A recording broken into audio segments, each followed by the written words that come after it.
Welcome back to our JH TV channel. ఎవరైతే మన యొక్క ఛానల్ని మొదటిసారిగా చూస్తున్నారో మన యొక్క ఛానల్ని సబ్స్క్రైబ్ చేసుకోండి. ఈరోజు వీడియోలో భాగంగా ఒక బిగ్ అప్డేట్తో మేము ముందుకు వచ్చాము. ఎప్పుడెప్పుడు అని ఎదురు చూస్తున్నటువంటి బాలకృష్ణ మూవీ గురించి చాలా రోజుల నుంచి 1000 కళతో ఎదురు చూస్తున్నటువంటి బాలకృష్ణ అభిమానులకు మరియు తెలుగు ప్రేక్షకులకి సంక్రాంతికి రాబోతున్నటువంటి మూవీ అంతకుముందు మన యొక్క 107 బాలకృష్ణ మూవీ గురించి అప్డేట్ పెట్టాము.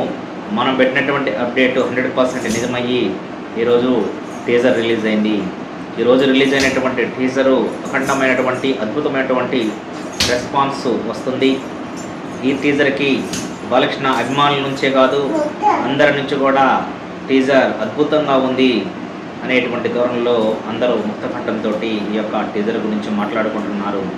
ఎందుకంటే బాలకృష్ణ చెప్పేటువంటి డైలాగులు అతనికి ఆ యొక్క డైలాగ్స్కి యాప్ట్ అయినటువంటి అభిమానులు చెప్పేటువంటి డైలాగులకి అలవాటైపోయినటువంటి బాలకృష్ణ ఏ డైలాగ్ చెప్పినా సరే వాళ్ళు అద్భుతమైనటువంటి రెస్పాన్స్ ఇచ్చేటువంటి ఒక అభిమానులు దృష్టిలో పెట్టుకొని బాలకృష్ణ డైలాగ్స్ను కూడా ఫ్రేమ్ చేయటం జరుగుతుంది.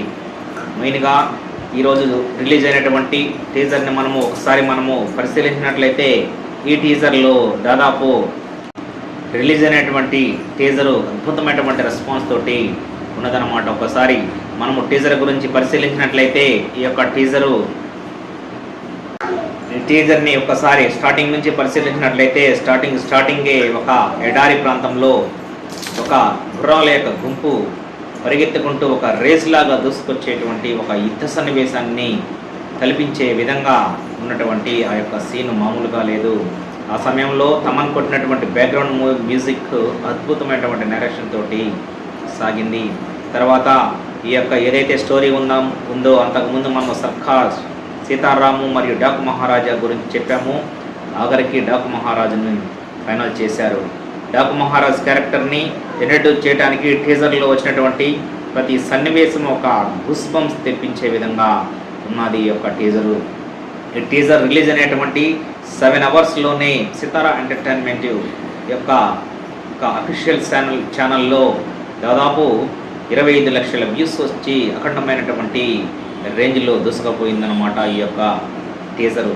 ఇంకా ఈ యొక్క క్యారెక్టర్ నరేషన్ యొక్క ఇంట్రడక్షన్ గురించి ఒకసారి మనం పరిశీలించినట్లయితే ఏదైతే ఇది మామూలు స్టోరీ కాదు, ఈ యొక్క స్టోరీలోకి ముందుకు వెళ్ళిన యొక్క ఇంట్రడక్షన్ ఒకసారి పరిశీలించినట్లయితే వెలుగును పంచే దేవుళ్ళది కాదు ఈ యొక్క కథ, చీకటిని శాసించే రాక్షసులది కాదు, ఆ రాక్షసులను ఆడించే రావణుడిది కాదు, రాజ్యం లేకుండా యుద్ధం చేసినటువంటి ఒక రాజు కథ, ఒక మహారాజు కథ,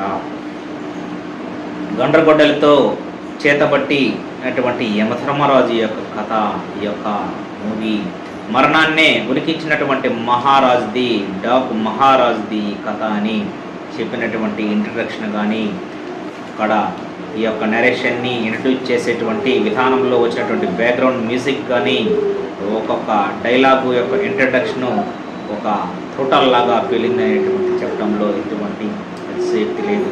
ఇంకా తర్వాత చూసినట్లయితే బాలకృష్ణ యొక్క ఎంట్రీ గురించి, బాలకృష్ణ నేను డాకు మహారాజుని అనేటువంటి డైలాగు నందమూరి అభిమానులకి ఒక రేంజ్లో నచ్చిందనమాట. ఈ విధమైనటువంటి నేరేషన్తో వచ్చినటువంటి ఈ యొక్క టీజర్ అద్భుతమైనటువంటి రెస్పాన్స్ తోటి ముందుకు దూసుకుపోతుంది. ఏదైతే తెలుగు ప్రేక్షకులు ఏదైతే కావాలనుకుంటున్నారో సంక్రాంతికి వచ్చేటువంటి ప్రతి ఒక్క సంక్రాంతికి ప్రతి ఇయర్ అభిమానులను దృష్టిలో పెంచుకొని అభిమానుల్ని అలరించడానికి సంక్రాంతికి ప్లాన్ చేసేటువంటి బాలకృష్ణకి తప్పనిసరిగా అభిమానులు కూడా రుణపడి ఉండాలి. ఎందుకంటే మన యొక్క ఆనందాన్ని రెట్టింపు చేసేటువంటి బాలకృష్ణ అభిమానులు దృష్టిలో పెట్టుకొని ఎంత బిజీలో ఉన్నా సరే రాజకీయాలలో ఒక ఏదైతే హిందూపూర్ నియోజకవర్గం నుంచి గెలిచి రాజకీయాల్లో బిజీగా ఉన్నా కూడా అభిమానుల్ని మర్చిపోకుండా వాళ్ళ కోసం ఒక మంచి మూవీ తీయాలి, అది సంక్రాంతికి ఉన్న మూవీ రావాలి అనేటువంటి ఒక పక్క ప్రణాళికతో ప్రతి సంవత్సరం ముందుకు దూసుకెళ్ళేటువంటి మా యొక్క బాలకృష్ణకి తప్పనిసరిగా అభిమానులు, అందుకని అభిమానులు అంతగా బాలకృష్ణని యొక్క డైలాగ్స్ని కానీ ఆయన యొక్క మూవీ అంటే 1000 కళ్ళతో ఎదురు చూస్తూ ఉంటారు. ఇంకా చూసినట్లయితే ఈ యొక్క మూవీని సితారా ఎంటర్టైన్మెంట్ మరియు తర్వాత వచ్చేసి సాయి సౌజన్యాలు నిర్మిస్తున్నటువంటి సూర్యదేవర నాగవంశీ ఏదైతే దేవరా మూవీని యొక్క అన్ని ప్రాంతాలలో రిలీజ్ చేసి మంచి లాభాలను కట్టించినటువంటి సూర్యదేవర నాగవంశీ ఈ యొక్క మూవీకి నిర్మాతగా మారటము ఒక విశేషము. ఈ యొక్క మూవీలో దాదాపు హీరోయిన్ కూడా ఒక మంచి హీరోయిన్ కూడా వాళ్ళు చూస్తున్నటువంటి మనకి అర్థమవుతుంది. అతనికి జోడీగా ఎవరైతే బాగుంటుంది అని కూడా పలు ఒక హీరోయిన్స్ని కూడా వాళ్ళు సెట్ చేయటము జరుగుతుంది మరియు సూటబుల్ హీరోయిన్ కోసం ఎదురు చూస్తున్నారు. అదేవిధంగా వచ్చేసి ఏదైతే పెద్ద పండుగ రోజు రాబోయేటువంటి డాకు మహారాజా యొక్క బాలకృష్ణ చెప్పేటువంటి డైలాగులతోటి మరియు అతను చేసేటువంటి ఫైట్ సీన్స్తో కానీ మరియు అతను చేసేటువంటి ఒక విభిన్నమైనటువంటి నాట్యాలు కానీ తప్పనిసరిగా పెద్ద పండుగ రోజు థియేటర్స్ మారుమోగిపోయేటువంటి సందర్భం రానే వస్తుంది. అదే డేట్ను కూడా రిలీజ్ చేశారు. అదే డేటు 12/1/2024. ఈ వీడియో కానీ మీకు నచ్చినట్లయితే లైక్ చేయండి, షేర్ చేయండి, సబ్స్క్రైబ్ చేసుకోండి. Thank you.